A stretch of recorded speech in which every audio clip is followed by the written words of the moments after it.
Ladies and gentlemen, seekers of light and secret knowledge wherever you may be, you are listening to Points of Light Radio, the podcast dedicated to taking you past the apron and behind the closed doors of lodges everywhere. And here is your host, Stan Miller. Greetings, brothers and sisters. Shalom, assalamu alaikum, ad nastana. It's always great to be back with you here on Points of Light Radio. And in this particular segment, we will be continuing our study of defunct fraternal orders. I don't know about you, but I've really enjoyed, especially this year, bringing you these organizations that have essentially ceased to exist, but really they still have a lot to offer as far as studying their history and their ritual. I don't know about you, but I really do enjoy bringing you that.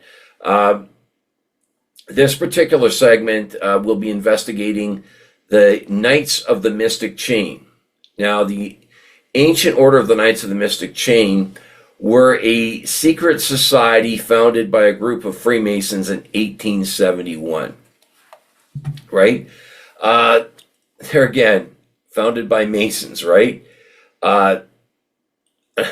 There again, I always say this, the Masons, for all their secrecy, were so big at starting other organizations up. They really added a lot, I will say, to fraternal history by doing that. So, as I always ask you, are you still thirsty for knowledge? Are you still searching for the light? Then let's just trim our lamps and move forward together, brothers and sisters. Now, the Knights of the Mystic Chain, as I said, were founded in 1871, and they were founded in the traditions of Arthur and the Knights of the Round Table. Right? Now, among the founders, there were Freemasons as well as members of the Knights of Pythias. Now, if you remember the Knights of Pythias, okay, I've covered them before here on Points of Light Radio. Okay, they were founded on that play about Damon and Pythias. Now, here were a group of men that founded an organization, okay, on the King Arthur and the Knights of the Round Table. Okay, so it's not surprising that that they would draw some of their ritual and this entire organization from that tale of the Knights of the Round Table, right? That the way they would gather it, I could see where their thinking would be on that, right?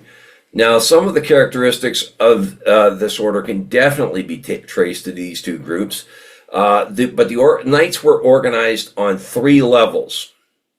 Local units were called subordinate castles or lodges. State or regional groups were called grand castles, grand lodges, right? You can see where that's coming from.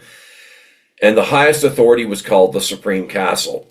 Okay, there were 4 degrees to the Knights of the Mystic Chain. First degree was the degree of knighthood, very typical for the Knights of, like you'd see almost in the Knights of Pythias. There was the degree of mystery, which was their second degree. The third degree was the degree of chivalry, and of course the fourth degree was the mark degree. You can see where some of these names were derived from, right? Now, the knight or esquire degree was based on the story of the Good Samaritan. Now, that was an amazing story. If you've ever read the story of the Good Samaritan, right? It's from the New Testament. Quite interesting that they would use that, right?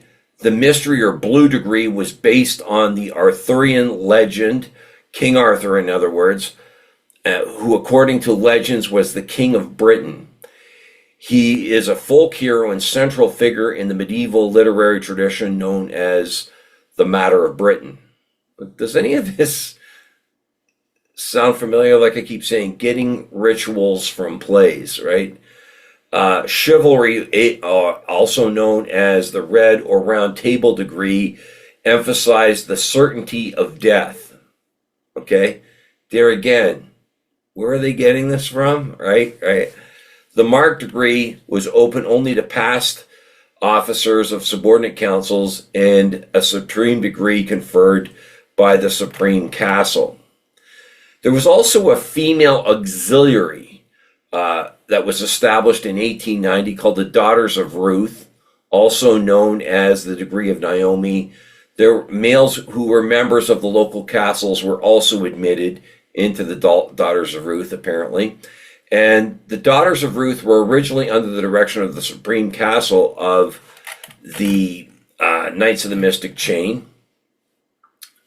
However, after the degree's rapid growth, it was decided to let the Daughters of Ruth legislate for themselves. Basically, they became an independent entity at that point.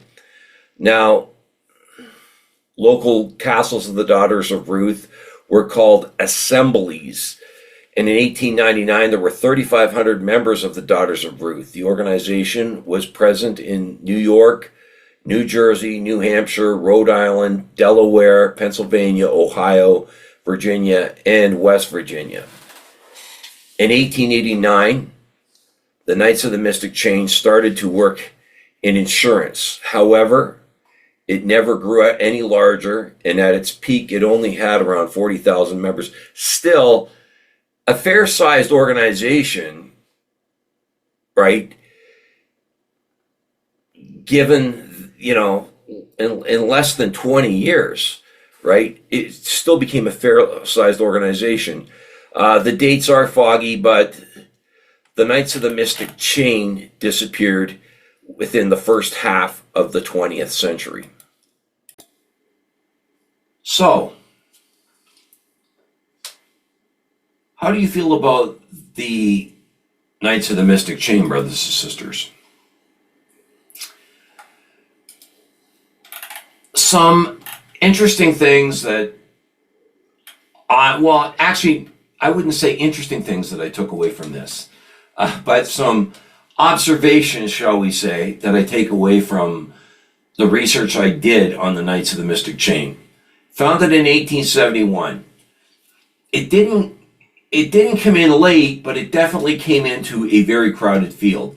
There were new fraternal organizations being created.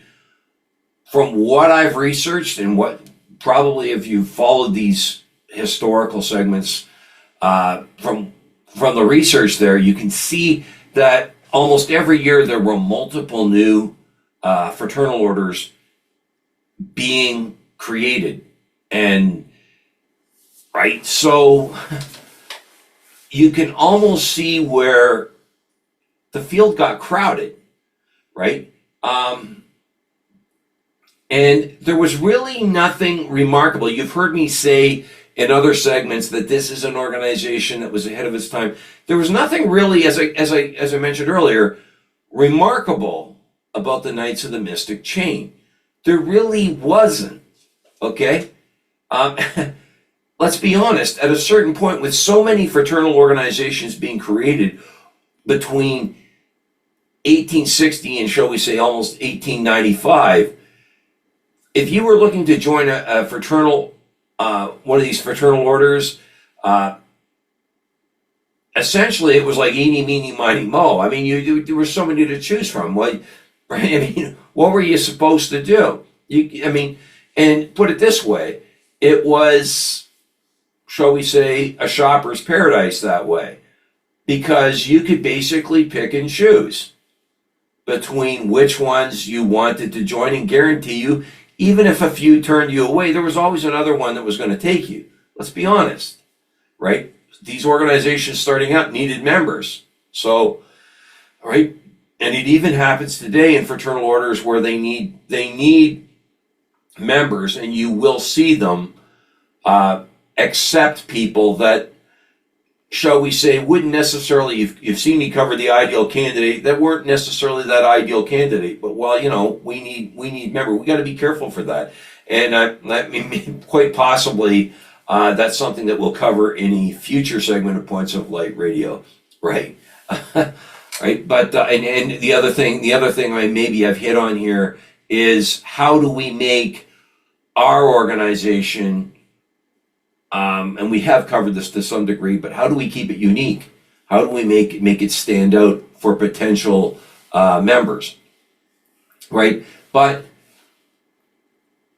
and you've heard me say this before, the Knights of the Mystic Chain was founded by Freemasons and the Knights of Pythias. When I look at their degree structure as a member of the Knights of Pythias, I can see where they got some of their, and I read some of the ritual, you can see where they got some of the ritual and their degree work. You can kind of understand that as you start looking into that. You can see where they got that from. And there again, though, knighthood, chivalry, and so on.